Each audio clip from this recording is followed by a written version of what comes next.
Hi, and welcome to another segment of Mental Health Monday, brought to you by Catholic Charities of the Sioux City Diocese. My name is Tina Zanders, and I'm a mental health therapist in our satellite office in Carroll.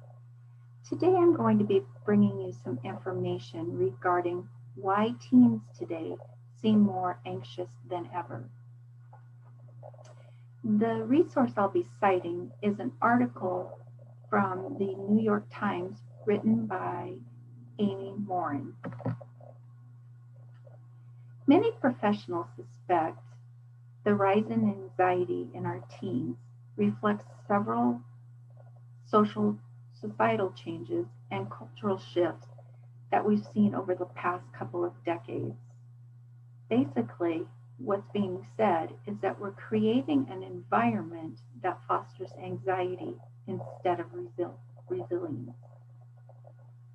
So, what are some of the leading causes behind the increase in anxiety? Well, in this particular article, there are 10 listed. Number one, electronics offer an unhealthy escape. Constant access to digital devices lets kids escape uncomfortable emotions like boredom, loneliness, or sadness by immersing themselves in games when they are in the car or by chatting on social media when they're sent to their room. And now, as a result of this, what we're seeing happen is an entire generation has spent their childhood avoiding discomfort.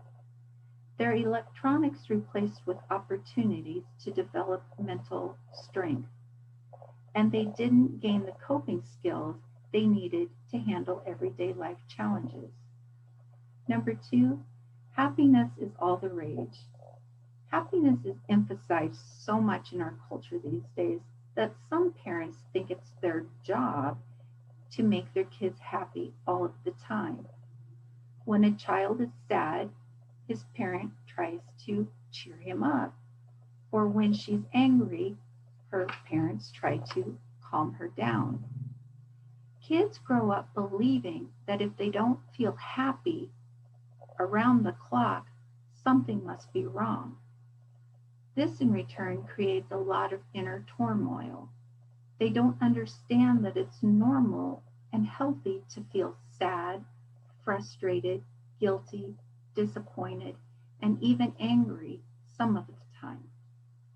Number three, parents are giving unrealistic praise, saying things like, "You're the fastest runner on the team," or "You're the smartest kid in the class." While we think this might build self esteem, what it does instead is it puts pressure on our kids to live up to these labels. Doing so can lead them to feel crippled by fear of failure or rejection. Number four, parents are getting caught up in the rat race. I'm sure we all know some of these. Many parents have become like personal assistants to their teenagers. They work hard to ensure that their team can compete at the highest level, whether it be academics, athletics, the arts, you name it. They do so by hiring private tutors, private coaches, and things of that nature. Again, they make it their job to help their team build the transcripts that will get them into whatever college they want or a starting position at whatever level of athletics the child may desire. But unfortunately, what they're also doing is that they're sending the message to their team that they have to excel at everything in order to feel good about themselves, to feel successful, to feel accomplished. Number five, kids aren't learning emotional skills. Again, we emphasize academic preparation and sports and arts preparation, but we put little effort into teaching kids the emotional skills they'll need to be successful in life. In fact, a recent national survey showed that 60% of all incoming freshmen to college feel ill-equipped emotionally to handle college life. Knowing how to manage your time, combat stress, and take care of your feelings are key components to living a good life. Without healthy coping skills, it's no wonder our teens are feeling anxious over everyday stressors and hassles. Number 6, parents view themselves as protectors rather than guides.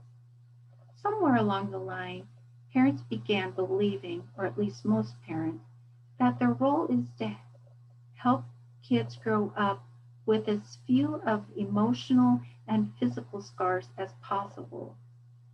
They do so in a way that they become so overprotective that their kids never practice dealing with challenges on their own.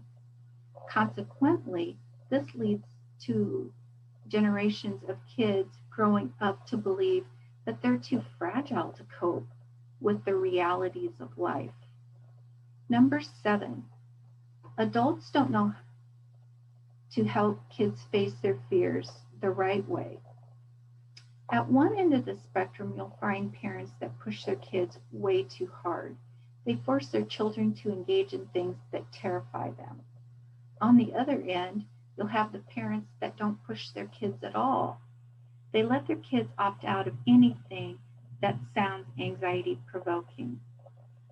Exposure is the best way to conquer fear, but only if it's done incrementally. Without practice, gentle nudging, and guidance, kids never gain the self-confidence they need to face their fears head on.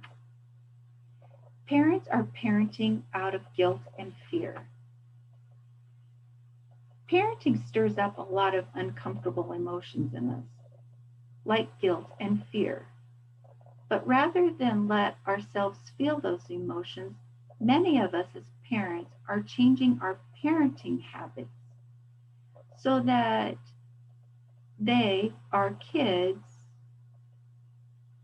are never left out of our sight because it stirs up anxiety for us, or they feel guilty by saying no, so instead they back down and give in to their kids' every want, needs, and expectation.